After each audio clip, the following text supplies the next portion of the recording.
My mom died, and I am facing my narcissistic dad in court next week over divorce and inheritance. I need support from people who have parents like mine. My other friends don't understand fully. Please help. My mom died of a sudden tumor. In less 2 months from the diagnosis she was gone, in the middle of her divorce from my narcissist dad when I was 26. The divorce was because my dad kept being caught cheating, but he couldn't accept it, and he kept threatening my mom to leave her penniless and homeless if she filed for divorce. She did file, but then she died during bureaucratic phase of it. My parents were married in some share all your stuff regime. I don't know how to call this in English, so to inherit I have to agree with my dad on which half of the couple's belongings is his. And here enter my problems. My dad started a love bombing campaign after my mom's death, and very soon, he started trying to blackmail and gaslight my sister and me about the inheritance. He tried to play us against each other. He insisted that we had to talk on the phone every day, that my mom owed him a lot of money, and that if we agreed to some enmeshed finances, he would let us inherit something. So I hired a lawyer to advise me, since it all sounded crazy. That made him angry. There is a deadline in my country to solve an inheritance or file it to court, and we could not get anything out from him if my sister and I didn't agree to give him power to do as he pleased. I never managed him to enumerate what he has or agree with me on any enumeration. So I had to sue him. And went no contact. Next week is the trial. He is claiming a ton of money in debt. He finally presented a list of items to the court, together with some evidence to support his claims.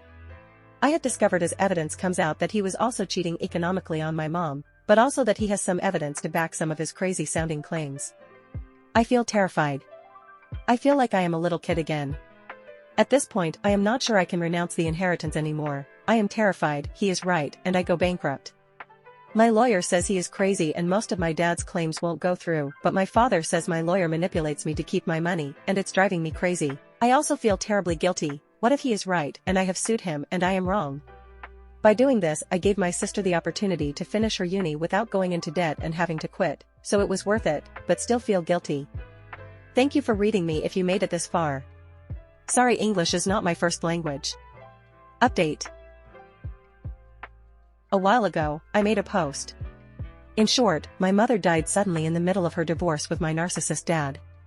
My younger sister hadn't finished her studies. My father's plan was that he would take my mother's money and house. My sister would not finish her studies and be homeless, and we would both still owe him money.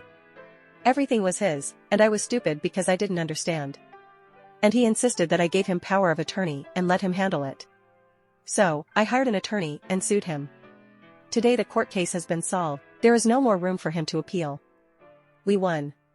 Not only was I right, my lawyer found plenty more money my father had been stealing from my mother over the years, so we also won that. I was not stupid or crazy. In the meantime, I helped my sister finish her studies, and she now has her dream job. And since it's more money than she expected, she might even get to keep the apartment where she was living with my mom. Or not, but it's her call to make. And I am so proud of her. But to make all this happen, I needed to make enough money to support both of us. I have been living very far away from my sister and friends, and now I feel like I cannot go back. I took a job that I hated and I recently got fired from it because I have taken too many sick days, mostly out of stress. I don't want the stupid money, I just want a hug. So, I won, and now I am no contact with my dad, and I don't have to suffer more abuse. But I am crying and confused about what to do next. Please someone tell me it gets better from here. Edit. Thank you everyone for your support. This is a lot. Thank you. Thank you for all the hugs. I have already put my sister and I both in therapy, with different therapists, so she can rant about me freely. I don't want weird enmeshments in my life. It was in fact her therapist who first suggested we had endured emotional abuse as children. From there, I did the math backwards, and I found you guys. This group has been really helpful through all the process. Also, after reading the first replies, I made myself a waffle with peanut butter to celebrate. My parents won't attend my wedding. In 2021, fresh out of college, I moved to a new state for a job. Facing high rent, the Scots, family friends of my parents, offered me their guest house for a mere $300 a month. Little did I know, this seemingly sweet deal would lead to a year of turmoil. The Scots, longtime friends and business partners of my parents, had 3 kids. As soon as I settled in, the Scots became excessively involved in my personal life, particularly my relationship. The situation took a dark turn as they fabricated scenarios to my parents, accusing me of promiscuity, rarely being home, and even planning to secretly move in with my boyfriend. Their disdain for my boyfriend was palpable, treating him with passive aggression, condescension, and even making derogatory comments about him being adopted. The interference escalated with family meetings where they labeled me as a poor influence on their teenage daughter, criticizing my boyfriend, whom they had met only 3 times. And I have to add, my boyfriend and I don't drink or smoke and both have careers. My boyfriend is a perfectly good man and was always respectful to them, despite their poor treatment. The dad of the Scott family went to the extent of sharing his marriage problems and lack of a sex life, blurring the boundaries of landlord-tenant and inappropriate relationships. The breaking point came when the fridge in the guest house broke, and they insisted I foot the bill for a $900 replacement. Their influence over my parents was significant, as my parents rarely had my back and sided with the Scotts, constantly belittling my boyfriend without reason. By the end of 2022, I decided to move out with some girlfriends of mine, leaving without saying goodbye to avoid further confrontation. Fast forward to the summer of 2023, my boyfriend and I were living together in a new state, and he proposed. To my surprise, when he asked my parents for their blessings, they were supportive and enthusiastic. My parents were even flown out to witness our engagement.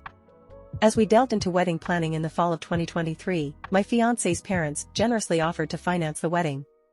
Strangely, my mother declined involvement in the planning, claiming she hated it. Despite repeated invitations from myself and my future mother-in-law, she insisted we handle everything on our own, a departure from the typical involvement of the mother of the bride. My mother-in-law did fly my mom out to New York for wedding dress shopping, which was fun, but my mother insisted on the trip that this was all she wanted to do. Winter 2023 brought a text from my dad, urging me to invite the Scotts. I respectfully declined, citing the distress it would cause me on our special day. This refusal triggered a nuclear war within the family. My parents, adamant about the Scotts' inclusion, declared they wouldn't attend the wedding. My dad accused me of starting my happy life by destroying his, and my mother uninvited me to Christmas. In attempts to salvage the situation, I apologized and tried to explain my decision. However, my parents were unreceptive, hurling insults and baseless accusations, claiming my side of the family has been cancelled. My mother then flipped the scripted and threatened to expose details on social media of my disrespect to the family if I didn't show up for Christmas. Despite exchanging Christmas and birthday greetings via text, I've not spoken to them about the situation. The pain of their absence and the harsh words lingers as I approach my wedding day. I'm confused, I'm guilty, I'm in pain. The fallout, all because I refused to invite the Scotts. Edit, we are having a destination wedding and the festivities will begin 3 days prior to the wedding. So if caved in and invited the Scotts, I would have to endure up to 4 days of them. I don't want to walk around the resort and turn around and have to see them and instantly get into a bad mood. Also, I am afraid if my parents decide to show up without the Scotts that they will cause drama. Update. I woke up this morning to a bunch of texts from my mother. She demanded that I end my engagement, cancel the wedding, quit my job, and move back to their home. She started saying things like, I know you're unhappy. It's okay, you tried. Now it's time to come home. You have some maturing you need to do. This irks me so much. My parents literally gave their blessings for my marriage 6 months ago. Now they want me to change my entire life because they're mad they didn't get their way. I responded and said this is my life and if they don't want to respect my decisions, that's on them. But I am in utter shock. I am financially independent of my family, I have a great job, loving partner. How do narcissistic parents come up with this? I finally said what I've been wanting to for so long to my dad and stepmom. I feel so free after taking it for so many years. This is going to be a little long. Backstory is that my parents split up because my dad cheated with stepmom and she got pregnant. Today was all over me calling stepmom by her name instead of a mom by accident at their house. She and my dad went off on me because of this. I thought, you know what? Screw it. I'm 29. I don't have to do this anymore. What really set me off was when she said that she raised me better than to be disrespectful to elders, especially your parents. First off, you didn't raise me. Kinda hard to raise a kid that you only see maybe 4 days out of the month. You're not my mom. Never have been and never will be. All you are to me is the home wrecker my dad knocked up and took his balls from. My whole life growing up, you spent your time either at work or in the bed. You never cooked or cleaned while I was around. But you and Dad never missed a chance to insult my mother to me every chance you got. My dad popped up saying that how would I know what goes on at their house since I was never there 24/7, only on the court appointed 1.5 days every other weekend. I snapped back, yeah, and whose fault is that? Because I was only 5 months old when you dipped your wick in someone other than your wife. Both of you have done nothing but treat me and my older sister like we were secondary. You never called us to even just to see what we were up to. You never said you were proud of me until I was 22. And never said I love you until I was 26 after you had your health scare. I'm sick of playing happy family to everyone on your side of the gene pool. You were never there for me as a father. You threw me and my sister out of the house when I was 8 over her daughter being a lying brat and told us to walk to our mothers. You let her dictate everything that pertained to us. She's the one who told us we weren't allowed to come and spend the night at our own dad's house anymore when I was 16. She told us call and see if we could spend a couple hours and then go home. All you did was nod your head when she turned to you. You basically lick the ground she walks on. You're not a man and damn sure are not a father. Cue her popping back in. She said that I can't talk to him like that. I said okay, I'll talk to you. You're the one who always insulted the kids about their weight and what they looked like. Always correcting my speech because I have a southern accent and you're from the high society north. If you can't stand how we talk down here, then why the hell did you move down here for? It went on like that back and forth for a good while.